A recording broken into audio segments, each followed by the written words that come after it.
இன்னைக்கு எனக்கு தலைப்பு செய்யும் தொழிலே தெய்வம். நீங்க சினிமா துறையை எடுத்துக்கோங்களேன்.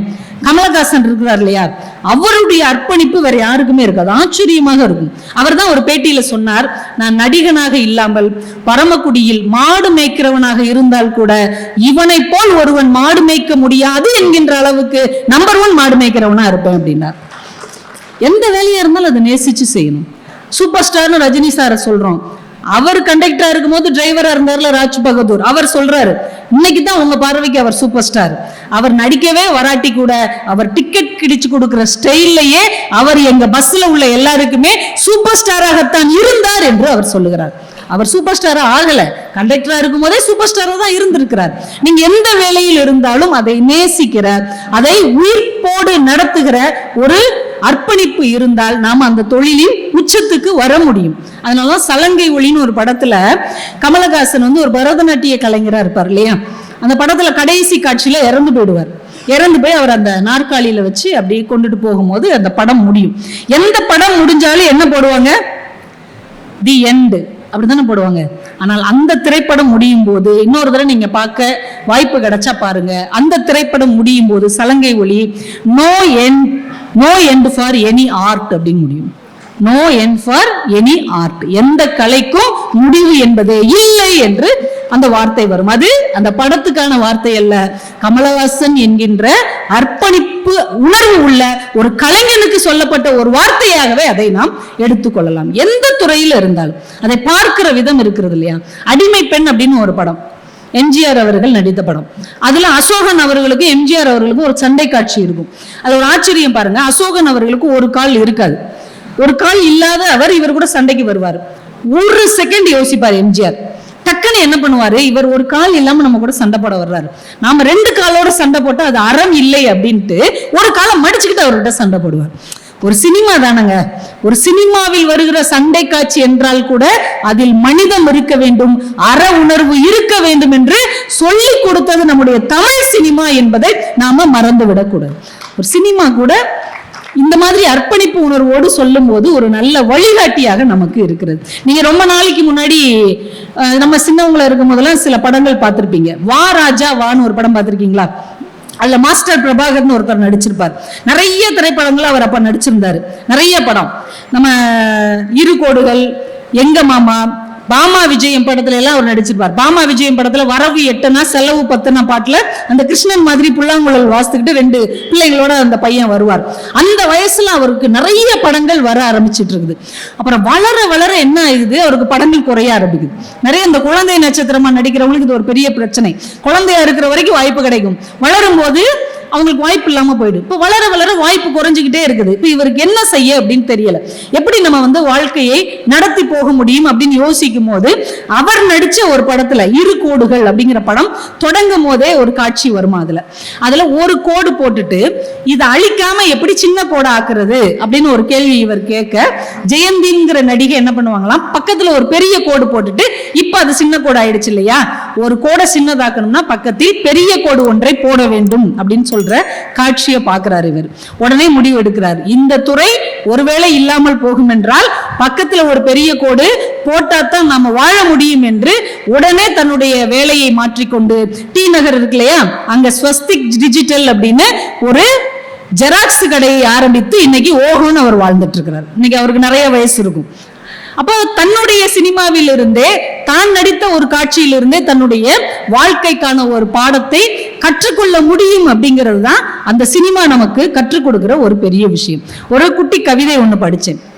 செய்யும் தொழிலே தெய்வம், சிற்பிகளுக்கு செய்யும் தெய்வமே தொழில். நல்லா இருக்குல்ல?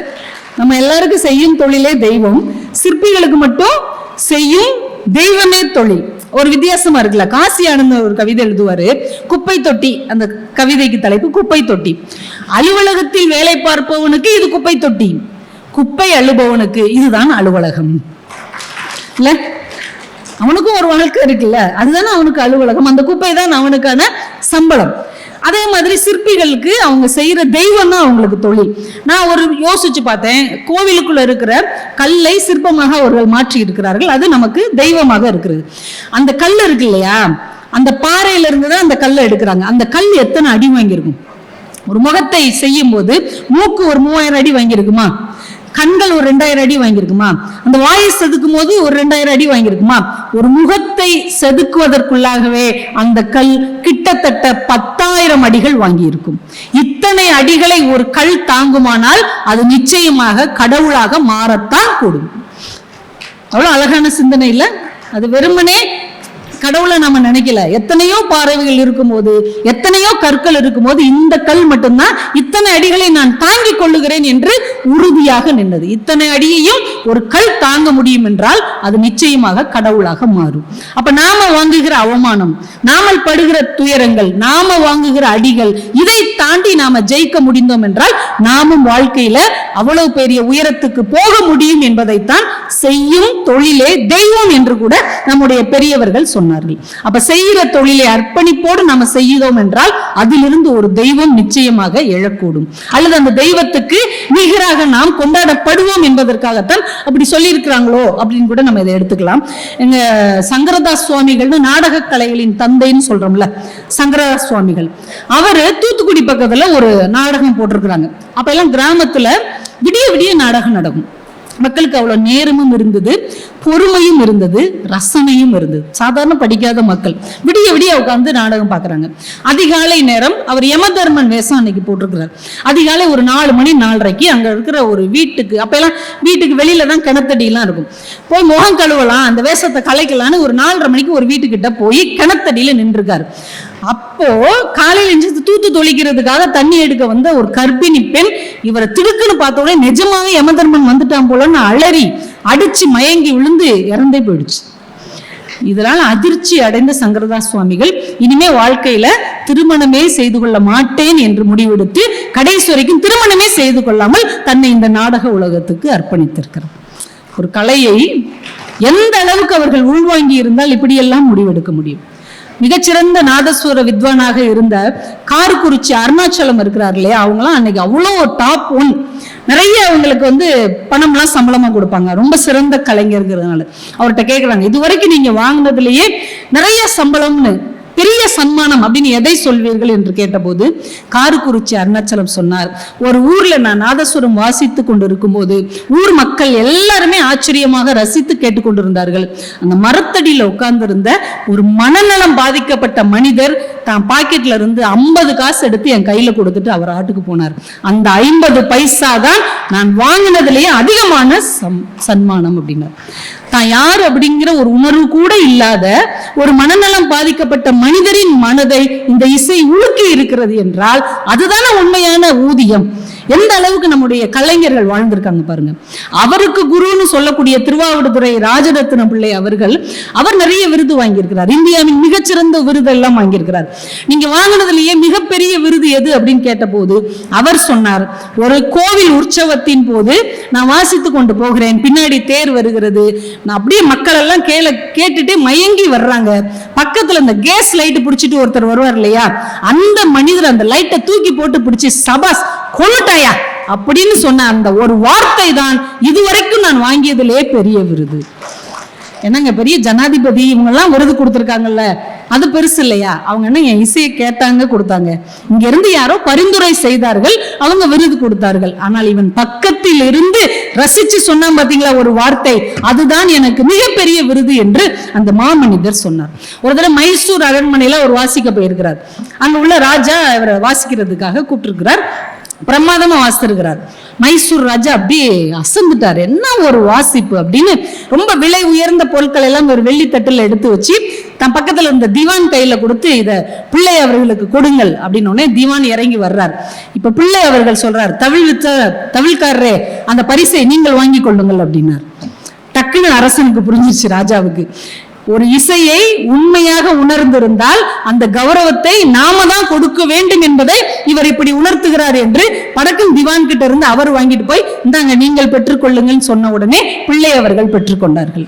திவான் கிட்ட கொடுத்தா தவிழ்காரர் தான் வாங்குவார், ராஜாவே வந்து கொடுத்தாதான் அந்த நாதஸ்வர ராஜா வாங்குவார் என்பதை அந்த இடத்துல கம்பீரமாக அவர் நிரூபித்தார். என்றால் ஒரு கலைஞர்கள் தாங்கள் செய்கிற அந்த தொழிலை எவ்வளவு உயரத்துக்கு நேசித்திருக்கிறார்கள். நீங்க எவ்வளவு பெரிய ஆளா இருங்க, என்னுடைய கலையை நேசித்தால் மட்டும்தான் நான் ஒரு படி இறங்கி வருவேன் என்கின்ற கம்பீரம் அந்த கலைஞர்களுக்கு இருந்தது இல்லையா? கலைக்கு தாங்க உலகத்திலேயே கலை ஒன்றுக்கு மட்டும்தான் மொழி கிடையாது, ஜாதி கிடையாது, சமயம் கிடையாது, எந்த ஒரு பாகுபாடும் கிடையாது. இப்ப நான் சாதாரணமா கேட்கிறேன், நம்ம அம்மா அப்பா காலத்துல அவங்க மயங்கி கேட்ட ஒரு பாட்டு மலர்ந்து மலராத பாதி மலர் போல, உண்மையா இல்லையா? இப்ப வரைக்கும் நம்ம குழந்தைகளுக்கு கூட அந்த பாட்டு பிடிக்குது.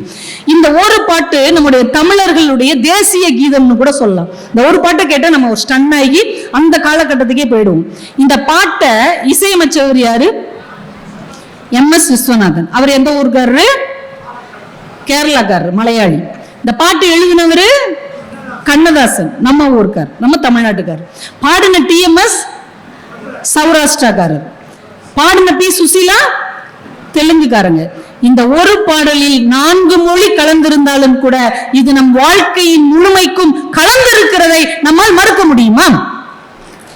அப்ப கலைக்கு ஏதுங்க மொழி, கலைக்கு ஏது ஜாதி, கலைக்கு ஏது சமயம் என்பதை உணர்ந்து கொண்டோம் என்றால் இது மிகச்சிறந்த ஒரு அற்புதமான விஷயம் என்பதை நம்மால் உணர முடியும். ஒரு ஆன்மீக கதை போற போக்குல நான் வாசிச்சேன்.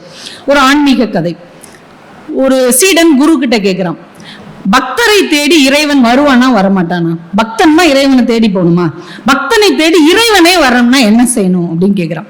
அதுக்கு அந்த குரு ஒரு கதை சொன்னார். அது இந்த தலைப்புக்கு ரொம்ப பொருத்தமா இருக்கிறதுனால நான் எடுத்து வச்சேன். அவர் ஒரு கதை சொல்றாரு. ஒரு ஊர்ல ஒரு ராஜா ஆட்சி செய்யறாரு.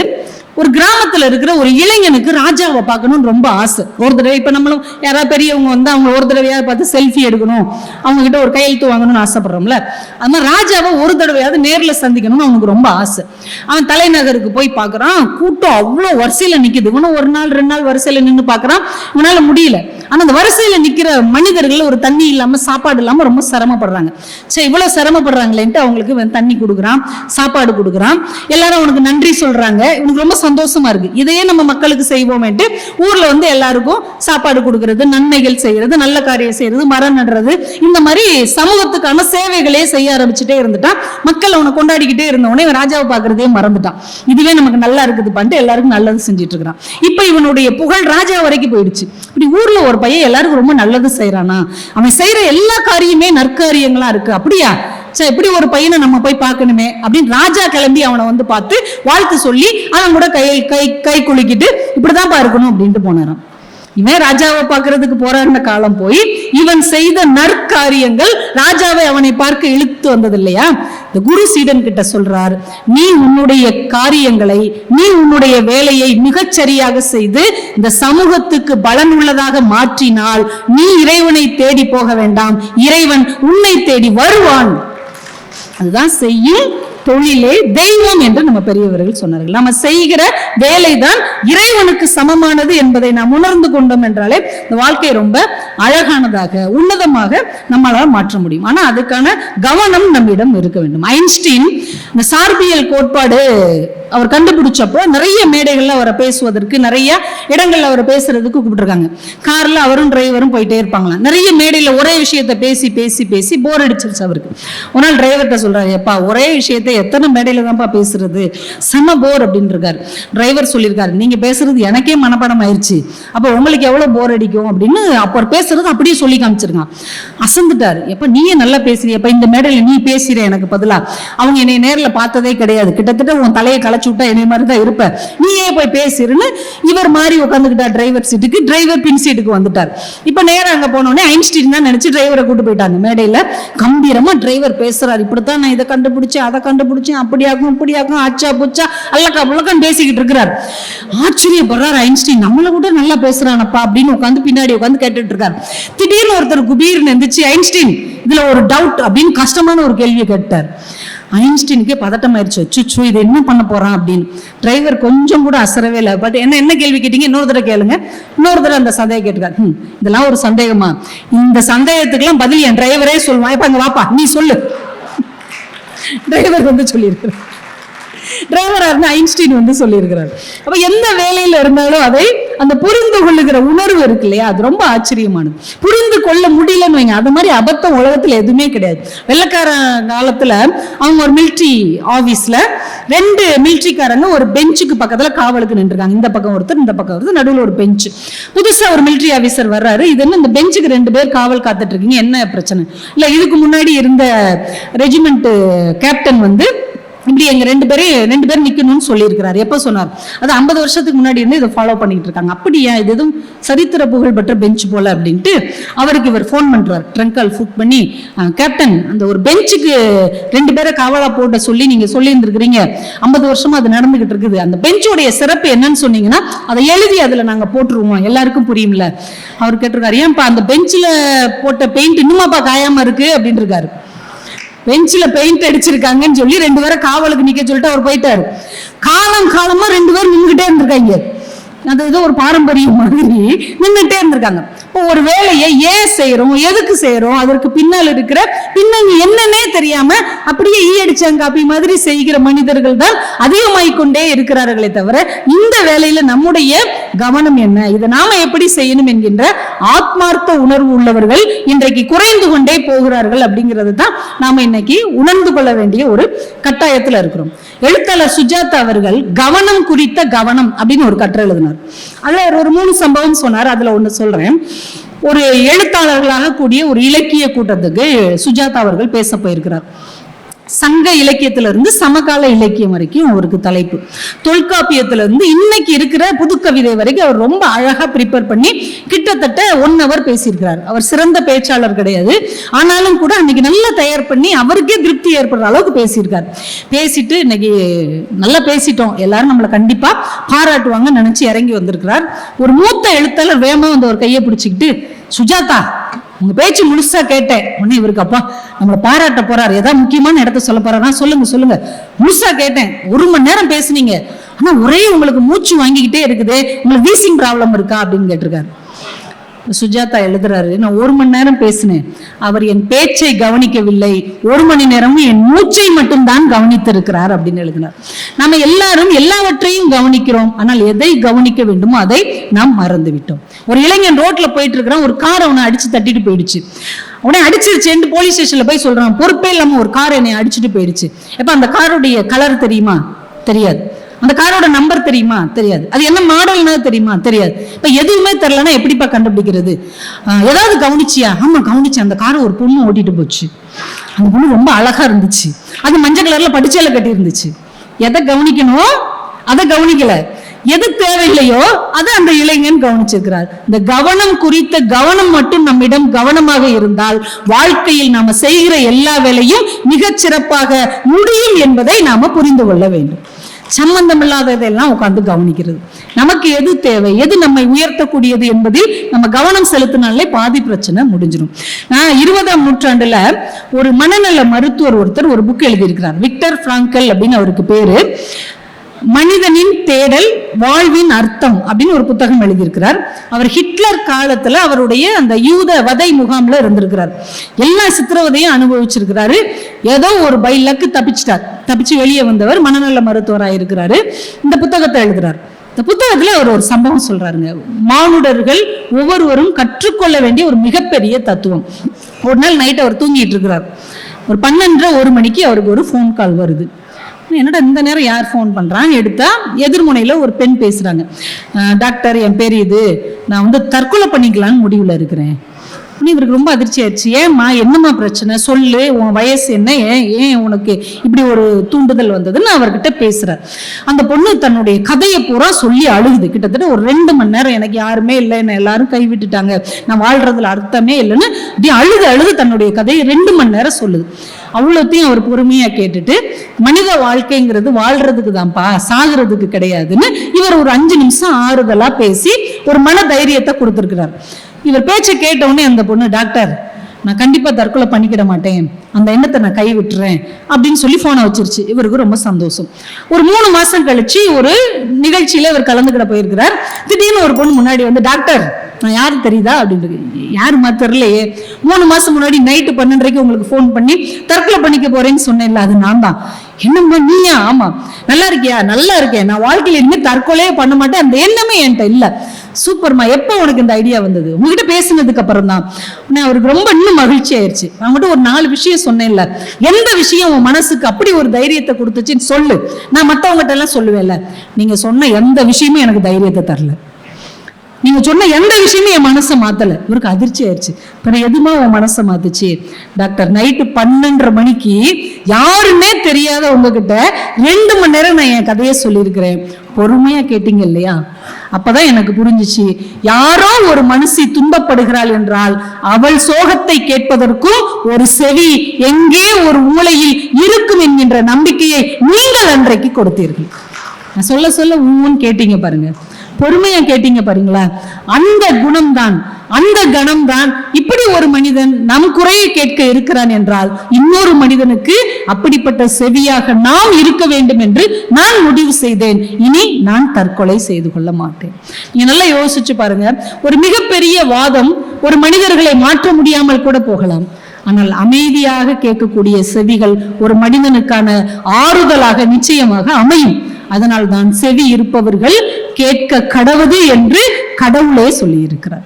நம்மால நல்ல வார்த்தைகளை பிறருக்கு கொடுக்க முடியாவிட்டாலும் கூட, ஒரு மிகப்பெரிய உதவியை இன்னொருத்தருக்கு தர முடியாவிட்டாலும் கூட, அவங்க ஒரு துயரத்தோடு, அவங்க ஒரு வேதனையோடு, அவர்கள் மனதில் ஆழமான வழியோடு நம்ம பக்கத்தில் உட்கார்ந்து அவர்கள் துயரத்தை சொல்லும் போது அதை வெறுமனே கேட்டுக்கொண்டிருக்கிற ஒரு செவியாக இருந்தால் கூட போதும். அந்த உயிர் துளிர்த்து எழுவதற்கு ஒரு வாய்ப்பு நம்மால் ஏற்படும் என்பதை அந்த டாக்டருடைய வாழ்க்கையில் அவர் உணர்த்தி இருக்கிறார்.